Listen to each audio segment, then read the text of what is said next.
Picture this. It's 1797. Great Britain is on the brink of collapse. The very shield of the nation, the mighty Royal Navy, is paralyzed. Widespread mutiny has torn through the fleets, with sailors protesting wages that haven't changed since the 1650s. And just across the water, Britain's arch-enemy, revolutionary France, has just seized control of the powerful Dutch Navy. A new, formidable threat now looms in the North Sea, and the stage is set for a showdown. Could the fractured Royal Navy, led by a gruff 65-year-old admiral named Adam Duncan, possibly stand against this new threat? The battle that followed, the Battle of Camperdown, would become a crucial turning point in the war and a defining moment of raw, unyielding courage. So, how did things get so desperate? It was a perfect storm of two crises.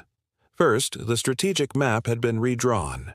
In the winter of 1794, French armies overran the Netherlands, creating a puppet state called the Batavian Republic. With it, they gained a prize, the entire Dutch Navy. Suddenly, the war in the North Sea was a whole new ballgame. But the bigger problem for Britain was internal. The Royal Navy was in open revolt. The Spithead and Nore mutinies saw thousands of sailors refusing to serve over horrific pay and conditions. This wasn't just a minor issue, it was a full-blown national security crisis. Admiral Duncan, tasked with blockading the newly acquired Dutch fleet, found himself deserted by most of his own ships as they sailed off to join the mutiny. Duncan was a man forged from iron. When his own flagship crew threatened mutiny, he drew his sword and swore he'd run the first man who disobeyed him through. On another ship, he personally grabbed a ringleader and dangled him over the side of the vessel with one arm, shouting to the stunned crew, "My lads, look at this fellow, he who dares to deprive me of command of the fleet." Incredibly, Duncan was left with just two ships, his flagship HMS Venerable and HMS Adamant, to contain the entire Dutch fleet in their port at the Texel. What did he do? He bluffed. For days, Duncan sailed his two ships back and forth, making a constant stream of nonsensical signals to a phantom British fleet he pretended was just over the horizon. And it worked. The Dutch, convinced a massive fleet was waiting for them, stayed put. This audacious act of deception set the stage for the dramatic showdown to come. When the fleets finally met, they were surprisingly evenly matched, at least on paper. Admiral Duncan had 16 ships of the line, while the Dutch, under Vice Admiral Jan Willem de Winter, had 15. But the real differences lay in the details. The British crews were hardened veterans, having spent years at sea. Their gunners could fire 3 rounds a minute, a blistering pace compared to the Dutch too. The British ships were also generally larger and more robust. The Dutch, however, had a home field advantage. Vice Admiral de Winter knew the shallow waters of his coastline like the back of his hand. His plan was simple: lure the larger, deeper-hulled British ships into the shallows and run them aground, turning the battle into a Dutch victory. His crews may have been less experienced, confined to port by Duncan's blockade for over a year, but this strategy could level the playing field. The moment of opportunity came in early October 1797. Duncan's fleet, low on supplies, briefly returned to England. Seeing his chance, Admiral de Winter led his fleet out for a quick patrol in the North Sea. But Duncan had left a small scouting force behind. They spotted the Dutch departure, and a fast cutter was immediately dispatched to Yarmouth. On October 9th, the message arrived. Duncan didn't hesitate. He ordered his fleet to sea at once. 2 days later, on the morning of October 11th, off the Dutch village of Camperdown, the lookouts made the call. Enemy fleet in sight. The Dutch were heading home, sailing dangerously close to the safety of their shallow coastline. Duncan knew he was out of time for a textbook battle. With the Dutch fleet about to slip through his fingers, Admiral Duncan made a decision that would define the battle. He threw the rulebook overboard. The traditional tactic was to form a long, perfect line parallel to the enemy, allowing for a stately, controlled gunnery duel. But that took time. Time he didn't have. Instead, Duncan ordered a full-throttle direct assault. He signaled for his fleet to split into 2 divisions and simply charge straight at the Dutch line.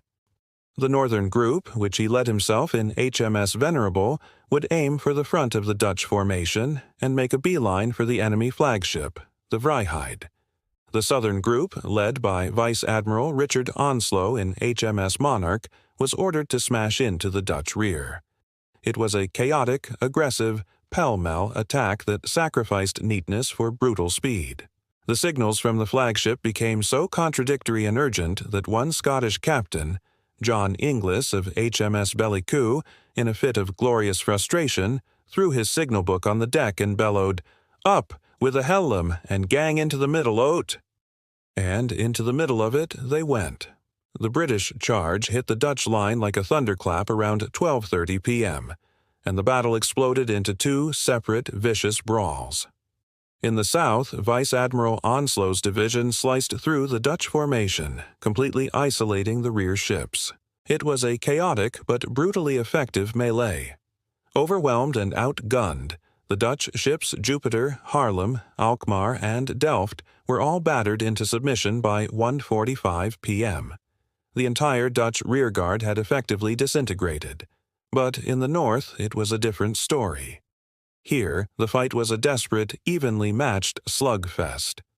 Admiral Duncan in HMS Venerable locked into a ferocious duel with Admiral de Winter's flagship, Vryheid.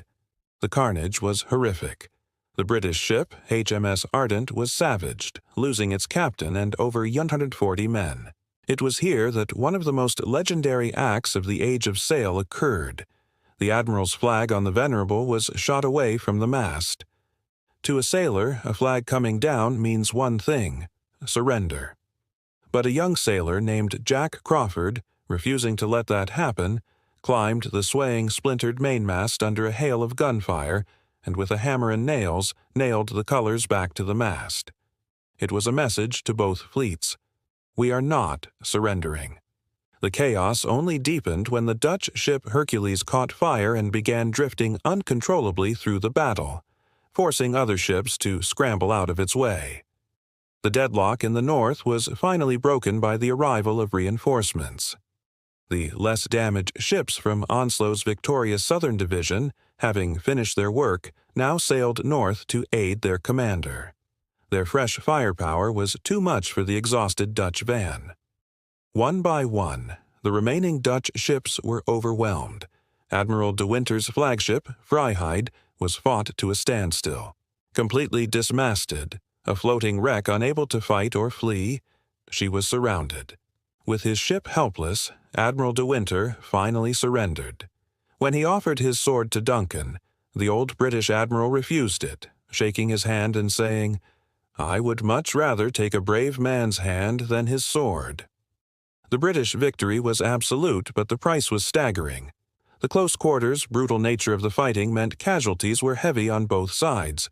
The British lost over 200 killed and 600 wounded.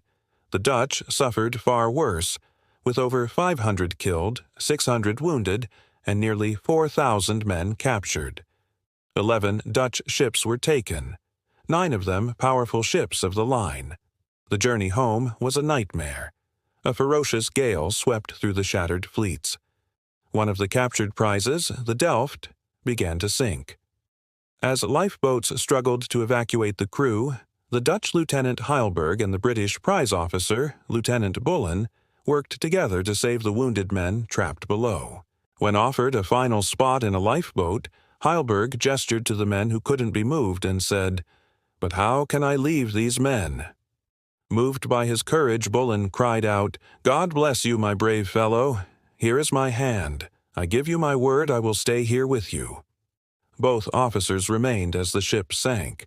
In a final twist of fate, only Bullen survived. So, why does the Battle of Camperdown matter? Its impact was immediate and huge. First, it was a massive morale boost for Britain. After the shame and fear of the mutinies, this victory restored public faith in the Royal Navy and proved it was still master of the seas. Second, the Batavian Navy was broken.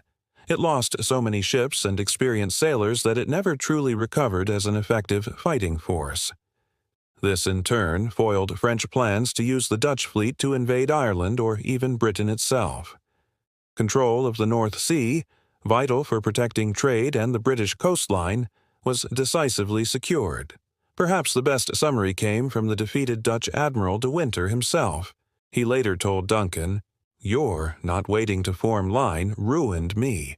If I had got nearer the shore and you had attacked, I should probably have drawn both fleets on it, and it would have been a victory for me, being on my own coast." It was a victory born of desperation, courage, and one admiral's refusal to fight by the book. Thank you so much for watching this deep dive into one of history's most dramatic naval battles. If you enjoyed this, please consider hitting that like button and subscribe to the channel for more stories from the Age of Sail. We'll see you in the next one.